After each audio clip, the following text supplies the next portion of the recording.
En México tenemos leyendas fascinantes, tenemos estos relatos que nos gustan a todos, con su parte de verdad y su parte de fantasía. En esta ocasión le presentamos a usted dos leyendas de los barrios principales de Aguascalientes, que son el barrio de San Marcos y el barrio de Guadalupe. La Calavera del Panteón y el Aparecido del Chambergo son las leyendas que le contaremos a usted el día de hoy y esperamos que se llene de espanto.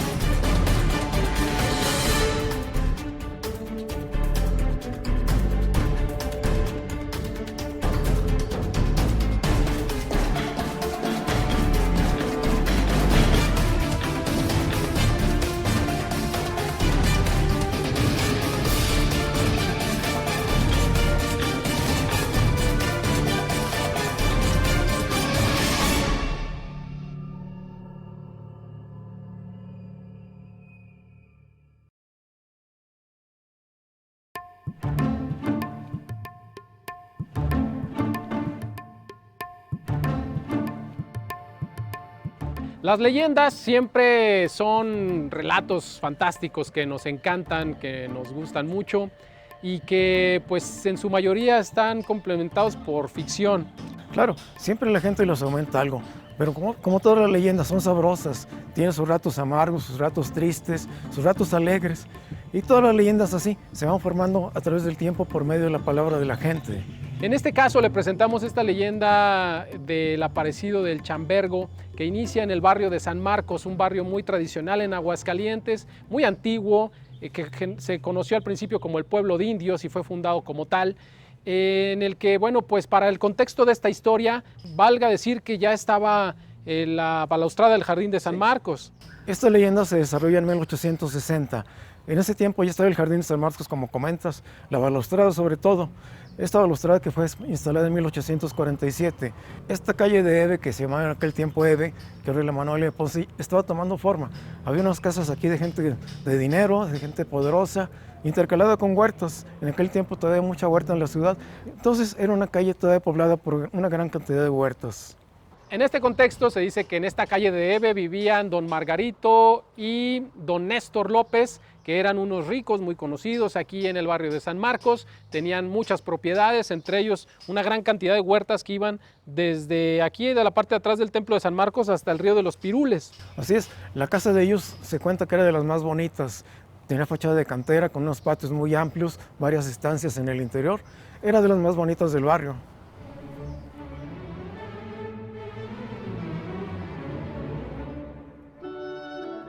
Los señores Margarito y Néstor López todos los días, junto con varias personas del pueblo de San Marcos que se juntaban, se reunían para venir a misa del alba aquí al templo de Guadalupe. Primero cortaban por el Jardín de San Marcos y después tomaban por la calle de Rivera, que en ese entonces era pues la ruta, digamos, más directa hacia el templo de Guadalupe. Llama un poco la atención que no fueran al templo de San Marcos, que les quedaba ahí prácticamente a unos pasos de sus casas. Fíjate, y es que aquí a veces las familias tienen gusto por algún templo en especial. No exactamente el que les toca, sino alguno que les gusta por el santo que se venera sobre todo. Y esa costumbre que había de ir a misa todos los días era costumbre entre muchas familias.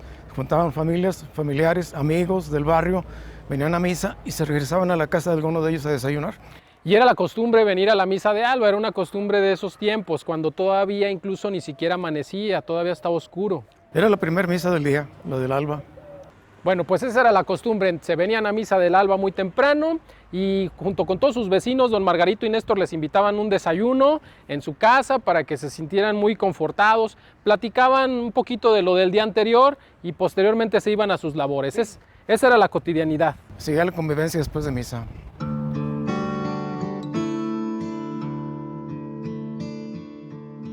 Que era la calle de Rivera.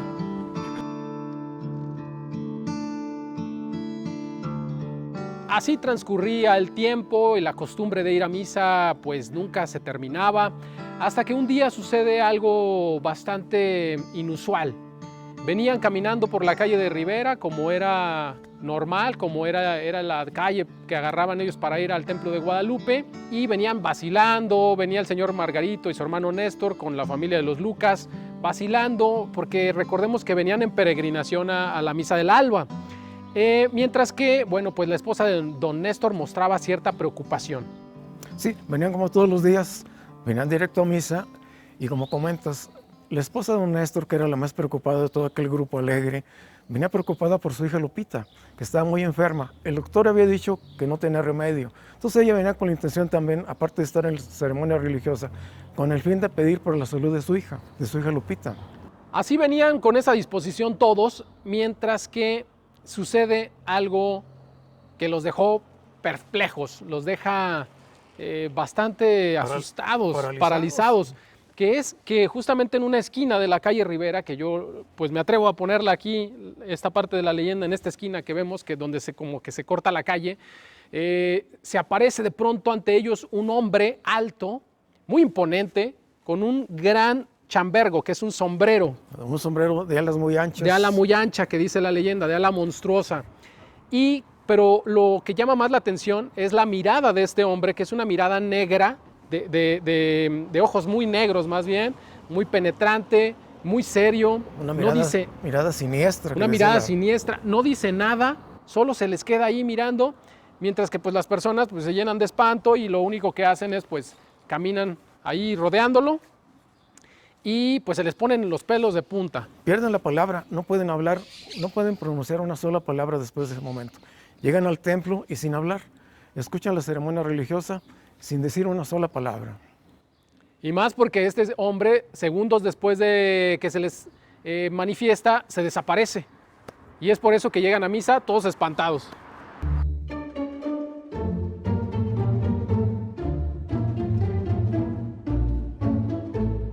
Al día siguiente de este evento, los señores López deciden volver a tomar la calle de Rivera para acudir a sus oficios religiosos al alba en el Templo de Guadalupe, cuando una vez más se vuelven a encontrar con este personaje de chambergo.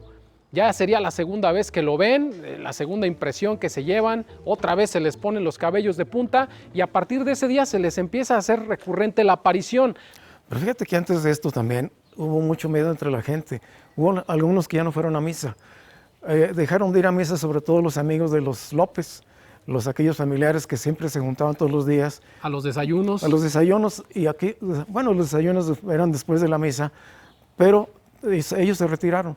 Los López sí continuaron yendo a misa todos los días como siempre lo hacían. Por todo el barrio ya era conocido este personaje que, bueno, le comentaban que era el aparecido del chambergo, así le decían algunos. Muchos más comentaban que se trataba de algún forastero que venía a infundir miedo aquí a la villa y sobre todo al barrio de San Marcos.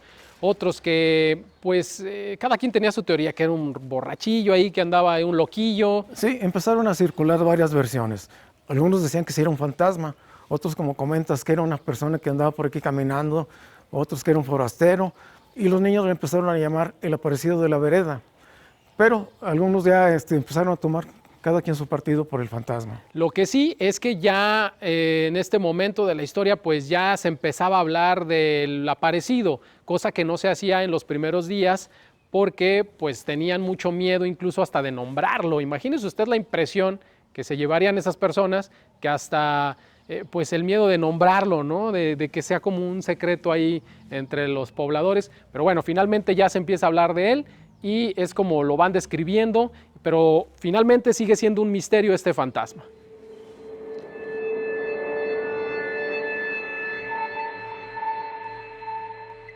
Una mañana del mes de noviembre, el grupo venía transitando nuevamente por la calle de Rivera y en esta ocasión venían realizando un rezo porque pues ya se acercaba los 40 rosarios.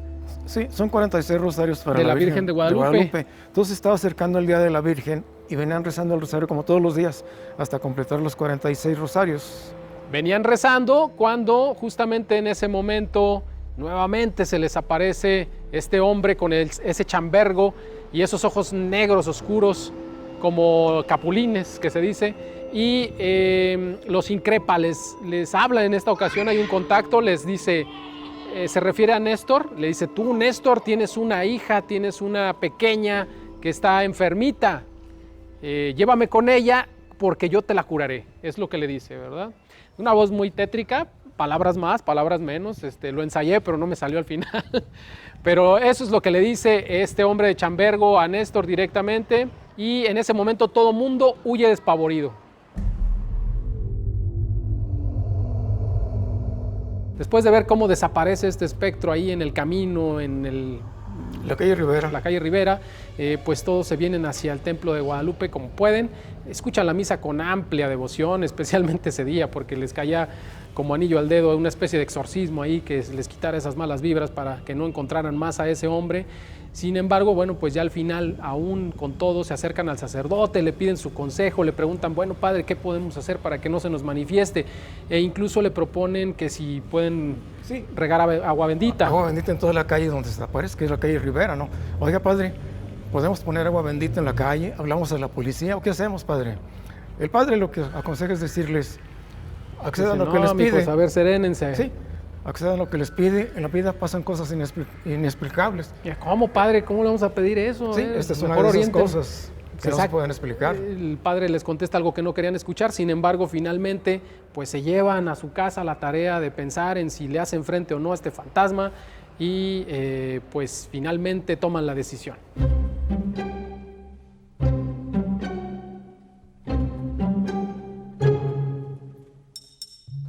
Al día siguiente, don Néstor se arma de valor y reúne a unos cuantos valientes y les dice, señores, vamos a buscar al aparecido. Y todos se dirigen a la calle de Rivera. Bueno, todos, con excepción de las mujeres y los niños. Que se enfermaron, por cierto. Ellos ya no quisieron ir. Del susto ya no quisieron venir para acá, no quisieron pasar por esta calle porque se enfermaron debido a todas esas impresiones tan fuertes. El hombre del Chambergo se les aparece nuevamente y don Margarito, con voz trémula, un poquito nervioso, le pregunta, oye, ¿eres de esta o eres de otra vida? Le dice. Y el fantasma le revira. Sí, el fantasma retrocede 2 pasos. Da 2 pasos para atrás. Para atrás. Le dice, solo quiero salvar a la niña. Y se desaparece. Y se desaparece ante la mirada de todos, que quedan atónitos nuevamente.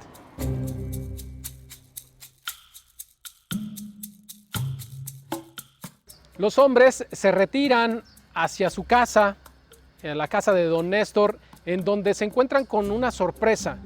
Es que el fantasma que se les acababa de presentar allá en la calle de Rivera ya se encontraba en la habitación de su pequeña hija Lupita. Cuando don Néstor ve aquella figura, ve que está haciendo algunos ademanes, algunas señales muy extrañas, pronunciando algunas oraciones. Le pone su mano a la niña en la cara y se le queda marcada. La niña se empieza a recuperar poco a poco. Milagrosamente. Sí, milagrosamente empieza a platicar, se para y pide de comer. Bueno, fueron tan efectivos los rezos que lanzó aquella misteriosa aparición que en los días posteriores la niña Lupita estará ya aquí jugando con sus amigas en el jardín de San Marcos, entre los pasillos, entre pues, los árboles, como si nada hubiera pasado. Pero fíjate aquí lo curioso es que aquella marca que le dejó aquel ser extraño en la cara, cuando le puso la mano... Esa sí se le quedó. Se le quedó para siempre. Ahí andaba por la vida con una mano ahí marcada. Sí, y nunca se le borró. Es lo que dice la leyenda. Así cuenta la leyenda. Pues ahí como una señal de este milagro, de esta aparición, que marcó una época, sobre todo aquí en el barrio de San Marcos, y que finalmente es una leyenda que se recuerda mucho y que se comentó por mucho tiempo. Se sigue repitiendo todavía hasta la fecha esa leyenda. Como todas las leyendas, ¿verdad? Algo dejan siempre.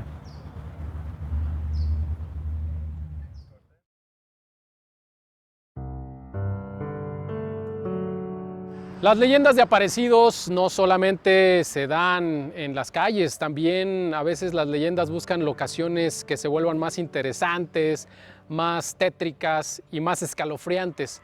Es el caso de la leyenda que le vamos a contar a continuación, que se titula La Calavera del Panteón de Guadalupe, que es un panteón que se encontraba en este barrio de Guadalupe. Hay que platicar un poquito de ese contexto, don Ciro. Claro.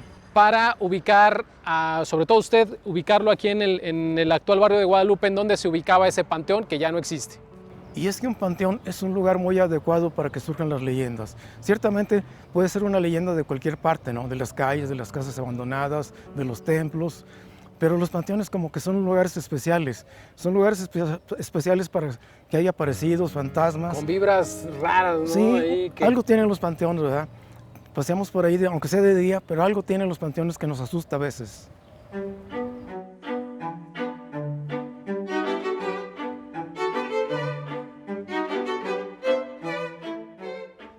La historia del día de hoy comienza con un personaje que es un canterero y albañil de este barrio de Guadalupe. Está situada en la segunda mitad del siglo XIX y surge aquí en el barrio de Guadalupe, específicamente en el Panteón que se fundó en el año de 1853 y que por cierto estaba aquí detrás de nosotros. De hecho, nosotros presumimos que esta barda podría ser de las originales del Panteón. Sí, puede ser esta barda. Por las dimensiones. Sí, puede ser parte de aquel panteón. Hay que recordar que el panteón cubría todo lo que es la escuela y puede ser que parte también del jardín de Guadalupe, pero todo esto era el panteón. Don Jesús Infante recibe un día la visita de don Carlos Espino, que es un señor que tiene el deseo de construir un monumento, un mausoleo a su familia aquí en el Panteón de Guadalupe. Por lo tanto lo contacta, le pide pues un presupuesto, ya acuerdan ahí la fecha y cuánto tiempo debe de tardarse don Jesús Infante, el canterero, en elaborar esta empresa. Entonces, bueno, pues finalmente se pone a trabajar en el Panteón de Guadalupe, ahí en el área en donde le designan ahí el trabajo, y pues así comienza la leyenda.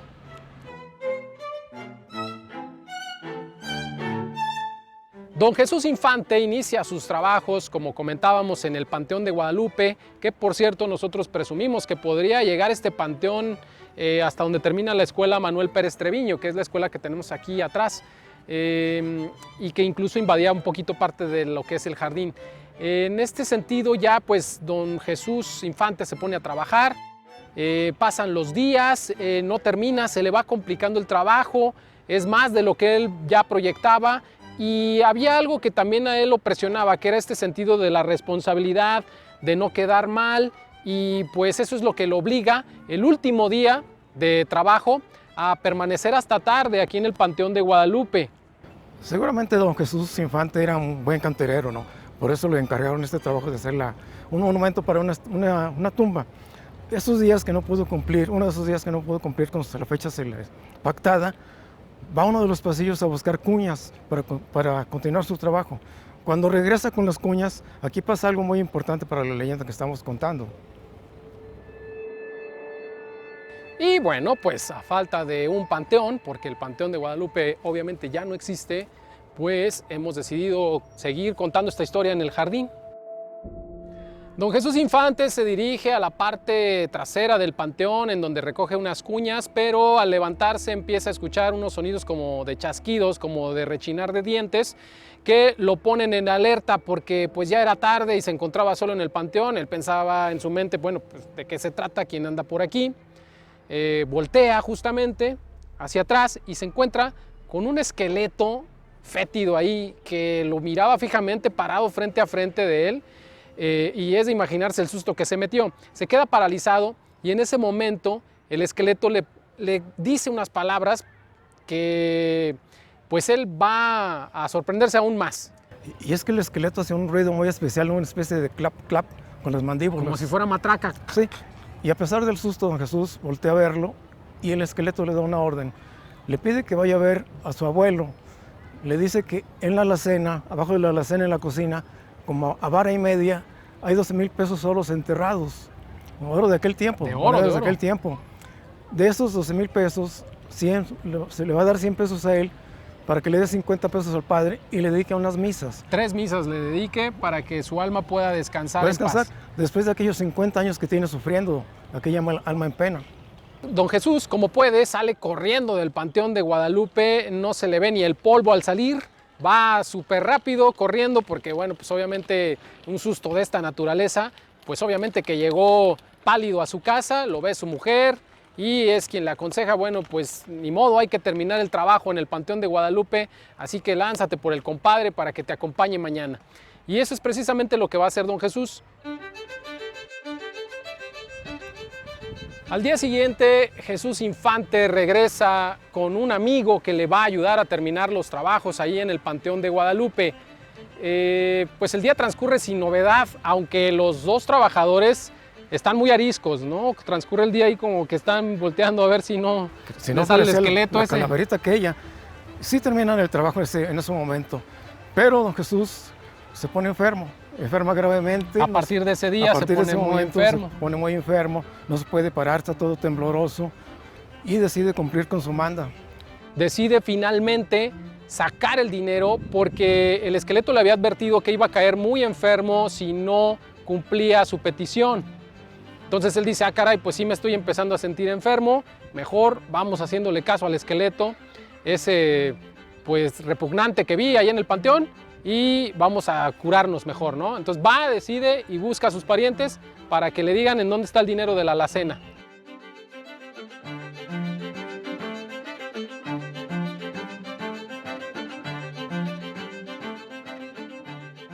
El canterero toma el dinero, esos 50 pesos en monedas de oro, y se los trae al padre del templo de Guadalupe que estaba en aquel entonces, y obviamente se mandan realizar estas 3 misas por el alma en pena de esta calavera, de este difunto que se manifiesta en el Panteón de Guadalupe. Con el tiempo, don Jesús Infante va a ir sintiendo mejora y va a ir encontrando la explicación a ese mal que le daba por haberse asustado aquel día en el panteón. Era una especie como de esas veces que la gente rumora en los pueblos de que se les cae la sombra y que pues empiezan a sentir como si se les fuera el alma, ¿no? Y esta mejoría viene con las 3 misas y obviamente pues con el descanso de este espectro. En los días posteriores se comentará acerca de esta leyenda, incluso él lo comentará con sus amigos. Fíjate que ahí pasa algo importante. Él lo platica con sus amigos. Sus amigos le dicen que ya había pasado antes, que eso no era nuevo.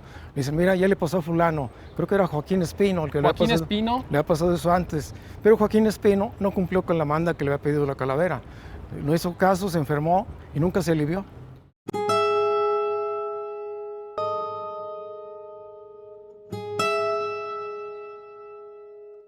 El último entierro del Panteón de Guadalupe se registra en el año de 1884. Es así como llega al final de sus días este panteón, que fue muy breve y que terminará en ruinas por un tiempo. Sí, así es. Estuvo abandonado un tiempo, cayó en ruinas, después se le dieron otros usos. Por aquí estuvo, cuando era un baldío todavía se ponía la línea de fuego. Por cierto, en el piso de la línea de fuego, que era de tierra, todavía cuando se ponían los puestos sacaban huesitos ahí entre la tierra. Salían los restos de la gente que habían sido exhumados. Sí. Y quedaron ahí algunos. Ahí quedaron algunos porque no los sacaron todos, sacaron una parte, otros quedaron ahí sepultados. Y cuando hacían construcciones posteriormente, entre las excavaciones seguían saliendo huesos. Después se le dio otro uso al terreno. Aquí cerquita se puso una cancha de básquetbol por los años 40, que se conocía como la cancha Guadalupe, hasta llegar a la escuela que está aquí a nuestras espaldas, que es la Escuela Manuel Pérez Treviño. Y una serie de sucesos que se le atribuyen a este Panteón de Guadalupe, aquí en el mismo barrio del mismo nombre, que tienen que ver también con los columpios que la gente del mismo barrio ha señalado que se mueven en la noche y no los dejan dormir, los columpios, don Ciro, que se asoman de sus casas y ven que el columpio se mueve, pero no hay nadie. Y eso, bueno, pues también ha sido una leyenda que ya ha perdurado por mucho tiempo aquí en el barrio de Guadalupe, entre otras que pudiéramos atribuirle a la existencia de ese panteón.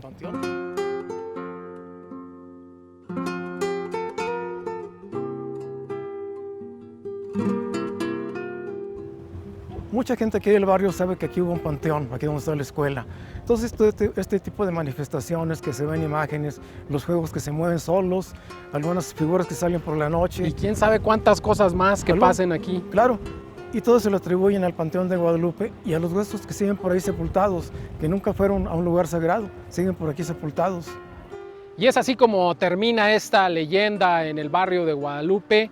Y también el programa, se nos está terminando el tiempo, don Ciro, pero ha sido muy enriquecedor conocer un poco más acerca de nuestra historia a través de las leyendas, de esta función de la tradición oral que nos recuerda esas costumbres que algunas todavía perduran, otras quizá ya se perdieron, lugares que había en Aguascalientes que ya no hay, y toda esta serie de cosas que hay de cierto y de falso en estas historias que son sorprendentes. Así que bueno, le agradecemos a usted haber estado con nosotros en esta tarde, esperamos que se haya llevado un buen susto y si no, véngase a pasear un día aquí al Jardín de Guadalupe. Por la noche. Nos vemos la próxima aquí en la villa, gracias por haber estado con nosotros.